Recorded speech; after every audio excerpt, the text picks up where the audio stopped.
Welcome to the Big Question podcast, brought to you by Brook Street, part of the leading global workforce solutions company, ManpowerGroup.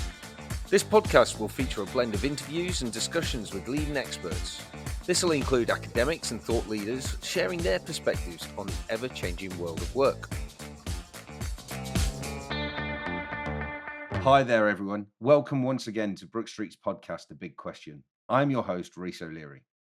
Now, burnout is a silent killer of productivity and morale in the workplace. And on this episode of The Big Question, we'll probe into the topic of the invisible threat, preventing and addressing employee burnout.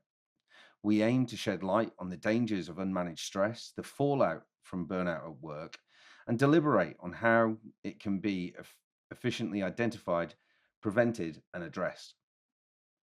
This illuminating conversation is crucial not just for those experiencing burnout, but also for leaders, HR professionals, and co-workers looking to foster a supportive and healthy work environment.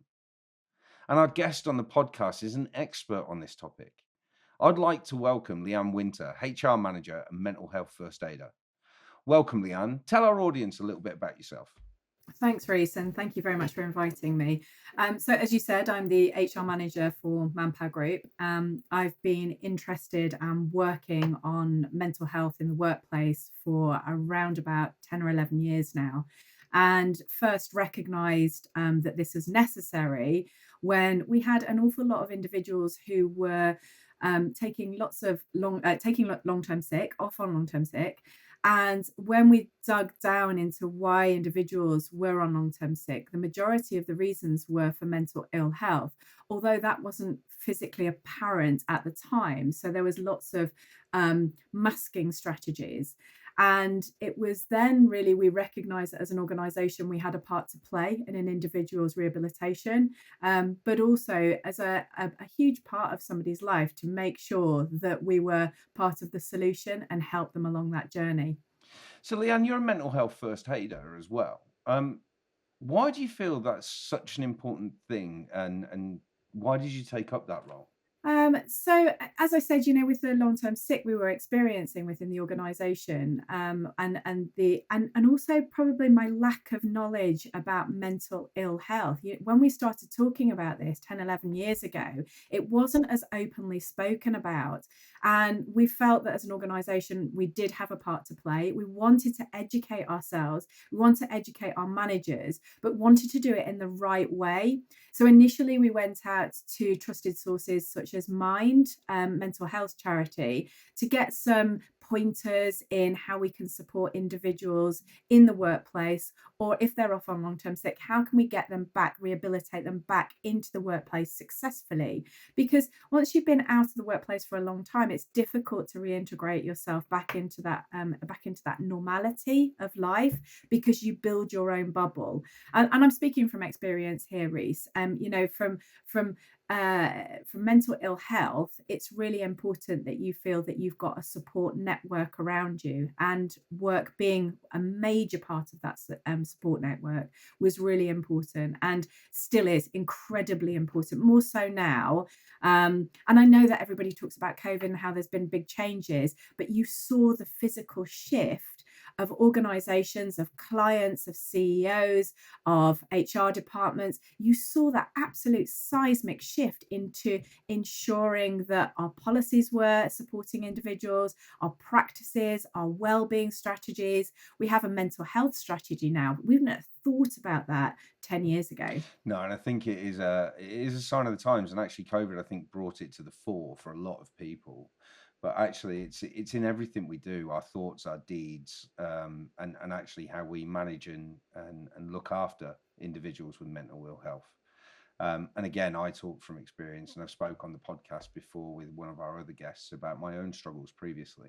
But actually, there are some telltale signs when it comes to employee burnout that managers and co-workers should be aware of.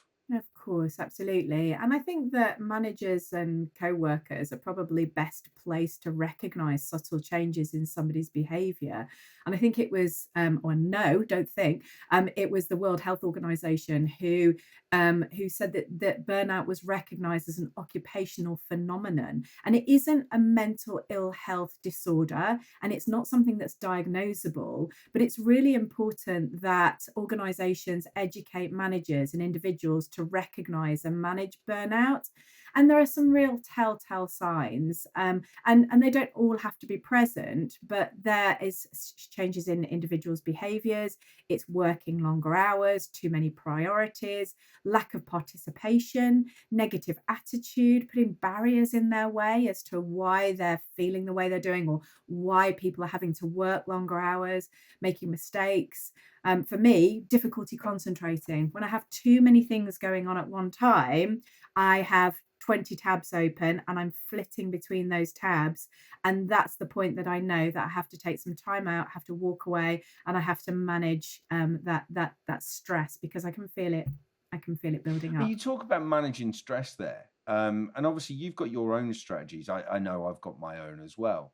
But how can individuals manage their own stress levels to prevent burnout? What sort of self care practices would you recommend? Well, there's so many, isn't there? And it's really individual to you. I use exercise, for example, as my coping strategy. It helps me, helps my endorphins, helps me lower my adrenaline, my cortisol. So for me, that works. But I think that the main priority for an individual, but also for managers and for co-workers to be doing this, is setting boundaries. That's really important. And that's difficult to do, right? When you feel you've got too much work and not enough hours, because you kind of tend to do more hours to try and get more work done. And that's just not the solution. So, hard boundaries such as taking your annual leave, or working your hours, or having a break from your laptop, going for a walk, having your lunch hour, that sort of thing.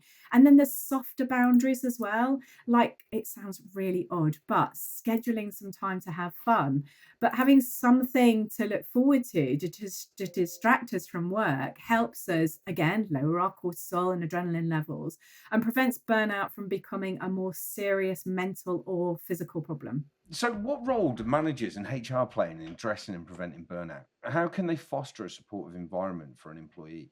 I mean, there's many things that they can do. Policies and practices are really important. The culture of an organization is incredibly important. And I know that within Manpower Group that we've worked hard on our culture to ensure that we've got some core standards, that each manager knows what those standards are and they adhere to those standards, and they work, and all our practices, our policies, our probation forms, our one-to-one forms, they all embed our standards. So, that's a really simple way of ensuring that your culture, in your organization, is supportive of employees.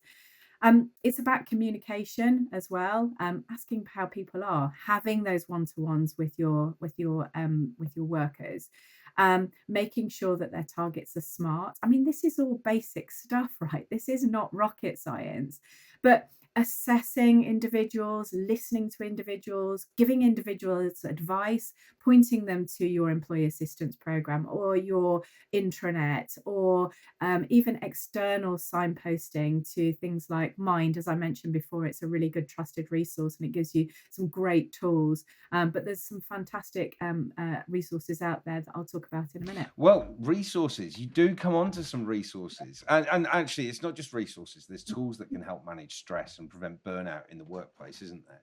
And I believe you're going to let us into some of those little secrets. Yeah, absolutely.